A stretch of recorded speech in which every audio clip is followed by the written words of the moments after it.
жалпы Түркияның жағдайды мемлекеттік төңкеріс жасауға байланысты талпыныстар жасалып, арты жағы немен аяқталған. Сондықтан енді жалпы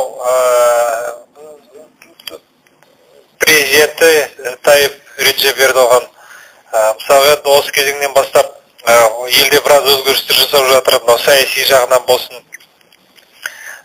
Сондықтан осы күнге дейін болып келген парламенттік республиканы басқару жүйесін президенттік басқару жүйесіне көшіріп отыр. Өйткені мысалғы ол соңғы кездегі әсіресе 21 ғасырдың басындағы болып жатқан әлемде болып жатқан, сол аймақта болып жатқан геосаяси өзгерістердің нәтижесін осы соңғы кездегі Түркияның көп жағдайда мысалғы Сириядағы болып жатқан соғыстың мысалғы Түркияға әсері, жалпы сол жердегі әлемдік державалардың арасындағы қарама-қайшылықтардың Түркияға салқынның тиюі деген сияқты. Сол кезде мысалғы парламенттік республикадан мысалға оны басқару жүйесі енді демократиялық үрдістердің бірі ғой, бірақ бұл жерде шұғыл шешім қабылдауға, көптеген мәселелерді бір ауыздан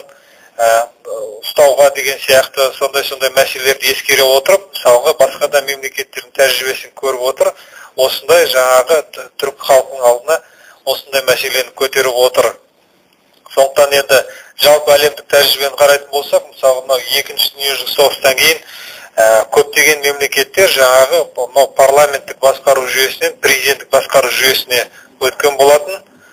Сондықтан қазіргі күнде де мысалы көптеген әлемнің жетекші мемлекеттері осы саяси басқару жүйесінде өмір сүріп келе жатыр, және де ол мысалға қандай да бір демократиялық принциптерді дамытуға ешбір кедергісін келтірмейді.